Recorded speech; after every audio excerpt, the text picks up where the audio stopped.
Sahabat-sahabatku, ayyuhal ikhwah rahimakumullah,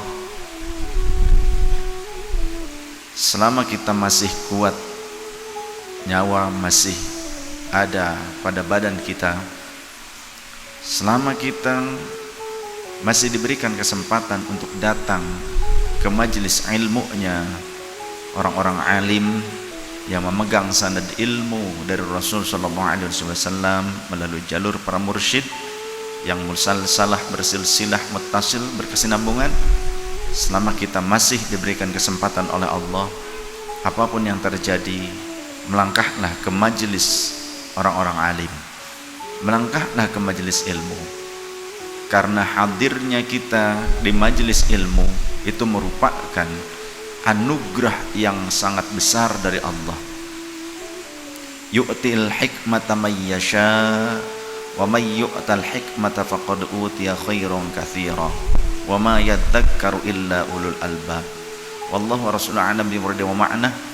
Allah memberikan rahasia-rahasianya, rahasia-rahasia syariat dan segala ilmunya Allah hanya kepada hamba-hamba yang terpilih saja. Dan siapa yang diberikan rahasia-rahasia atau hikmah-hikmah ilmunya Allah, maka sesungguhnya ia telah diberikan anugerah yang sangat agung. Dan hanya orang-orang yang memiliki akal yang sehat saja yang mau menerima pelajaran, mengambil pelajaran. Maka orang yang duduk di majelis ilmunya orang-orang alim yang soleh, di majelis ilmu, di majelis para aulia, maka sesungguhnya mereka mendapatkan anugerah yang agung dari Allah Subhanahu wa taala. Bagaimana tidak, dengan hadirnya saja kita berarti telah memenuhi kewajiban sebagai seorang mukmin, sebagai seorang muslim, yakni thalabul ilmi. Dan Allah jika berkehendak untuk menjadikan seseorang itu menjadi orang yang baik, maka Allah akan memfaqihkan dia tentang agama, benar-benar faqih.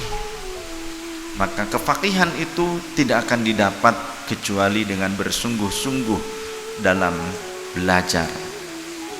Karena orang yang hanya belajar sebentar, sekelumit, tapi tujuannya bukan untuk keselamatan dunia akhirat, hanya untuk mencari keuntungan duniawi belaka, maka dia tidak akan mau mencari ilmu terus menerus.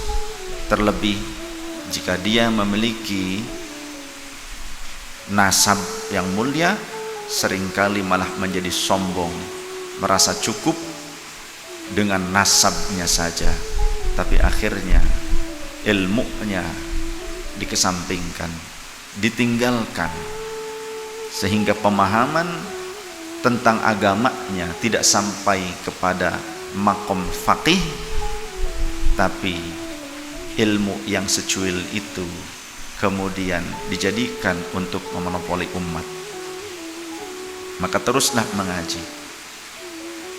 Ketika kita mengaji, kita sedang mempelajari mana yang benar, mana yang salah. Yang benar kita ketahui, kita kaji supaya kita lebih semangat untuk meraih ridhonya Allah. Kita mempelajari mana yang salah, mana yang buruk, bukan untuk dilakukan, tapi supaya kita mengerti bahwa kerugiannya begitu besar jika kita menerobos pada rambu-rambu yang telah dilarang oleh Allah Ta'ala dan Rasulnya.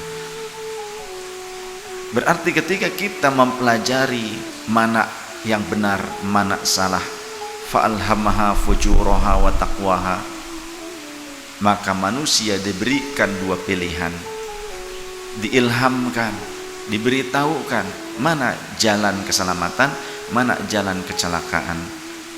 Maka jangan salahkan Allah jika kita memilih jalan-jalan keburukan sehingga membuat kita celaka dunia wal akhirah. Na'udzubillah, tsumma na'udzubillah. Apapun yang terjadi, maka istiqomahkan, berupaya, berjuang Seperti halnya ketika kita berjuang mencari nafkah, apapun yang terjadi, hujan, macet, ngantuk, kita tetap berupaya untuk datang ke tempat mencari nafkah. Maka ilmu ini juga merupakan nafkah untuk keluarga kita, untuk diri kita terutama. Qu anfusakum wa ahlikum naro. Nafkahnya bukan hanya untuk di dunia, tapi dunia wal akhirah. Jika kita berangkat ke tempat kerja mencari nafkah hanya untuk bekal dunia, tapi kita berangkat ke majelis ilmunya, orang-orang alim yang mengamalkan ilmunya, sesungguhnya kita sedang mencari bekal untuk keselamatan dunia dan akhirat. Bahkan bukan hanya untuk kita, tapi keselamatan untuk keluarga kita. Ketika kita mengerti mana kebenaran, mana yang buruk, maka kita tidak akan mengamalkannya sendiri. Kita pun pasti berkeinginan untuk mentransformasikan pengetahuan kita kepada keluarga kita, dan kita berharap keluarga kita mengamalkan kebaikan itu dan menjauhkan diri mereka dari larangan-larangan Allah dan Rasulnya. Mengaji apapun yang terjadi,